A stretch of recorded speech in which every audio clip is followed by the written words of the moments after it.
मरुधरा के रण में पीएम मोदी ने शंखनाद कर दिया है। अजमेर में पीएम मोदी ने विशाल जनसभा को संबोधित किया। लेकिन जैसा कि आप भी जानते हैं, जब भी मोदी राजस्थान की धरती पर आते हैं, भगवान का आशीर्वाद लिए बिना काम की शुरुआत नहीं करते। इस बार मोदी ने चुना तीर्थराज पुष्कर को। पीएम ने यहाँ ब्रह्मा जी का आशीर्वाद लिया, विधिवत पूजा की और जीत का आशीर्वाद मांगा। ब्रह्मा मंदिर के बारे में आपने भी बहुत कुछ सुना होगा, लेकिन इससे जुड़ी कुछ ऐसी कहानियां हैं जिसके बारे में आप नहीं जानते होंगे। ब्रह्मा मंदिर से जुड़े हर राज हम आपको आज बताएंगे।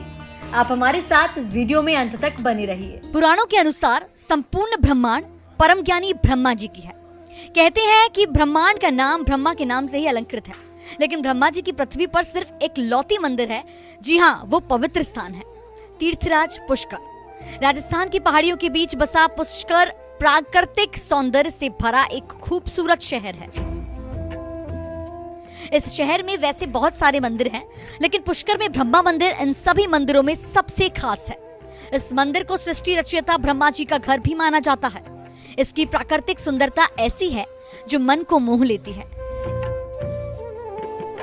यहाँ की कलाकृति और संस्कृति यहाँ के वातावरण से लिपटी हुई है।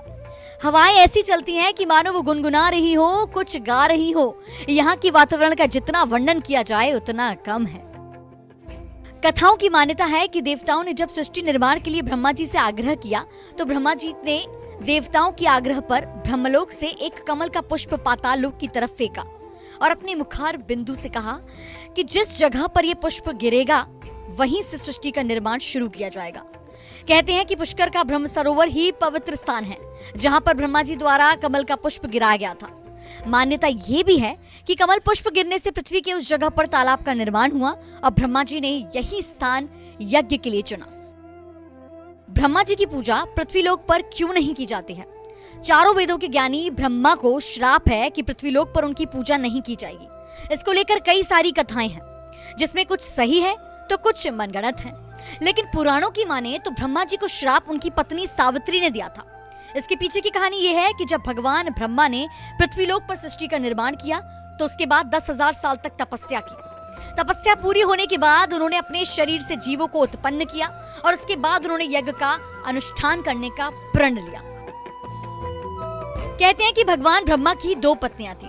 पहली पत्नी माता सावित्री और दूसरी पत्नी वेद ज्ञानी गायत्री देवी। जिस समय भगवान ब्रह्मा यज्ञ पर बैठे, तो यज्ञ के समय माता सावित्री वहां पर उपस्थित नहीं थी। तो ब्रह्मा जी ने यज्ञ में देरी ना हो जाए, इस वजह से अपनी दूसरी पत्नी माता गायत्री को अपने वाम बाग में बैठाकर यज्ञ शुरू कर दिया। जैसे ही यज्ञ शुरू होता है, उसके तुरंत बाद भगवान ब्रह्मा की दूसरी पत्नी माता सावित्री वहां आ जाती हैं और ब्रह्मा जी के वाम भाग में गायत्री माता को देखकर क्रोधित हो जाती हैं। क्रोधित होकर माता सावित्री भगवान ब्रह्मा से कहती है कि आपने ही सृष्टि का निर्माण किया है और आपने ही नियम बनाया है। एक पत्नी के ना होने पर यज्ञ शुरू कर दिया है। आपने अपने बनाए गए नियमों का उल्लंघन किया है।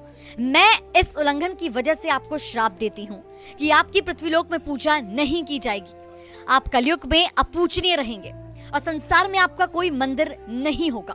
उसके बाद माता सावित्री वहां से चली जाती हैं और वही श्राप आज भी ब्रह्मा के साथ है। यही कारण है कि ब्रह्मा जी का पूरे पृथ्वी पर इकलौता मंदिर सिर्फ पुष्कर में स्थित है। पुष्कर का ये सुप्रसिद्ध मंदिर भारत में ही नहीं बल्कि विदेशों में भी प्रसिद्ध है। देश और विदेश के लोग यहाँ दर्शन करने आते हैं। ये भी कहा जाता है कि त्रेता में भगवान राम भी पुष्कर यात्रा पर आए थे और उन्होंने यहाँ पर अपने पुरखों के लिए पिंडदान किया था।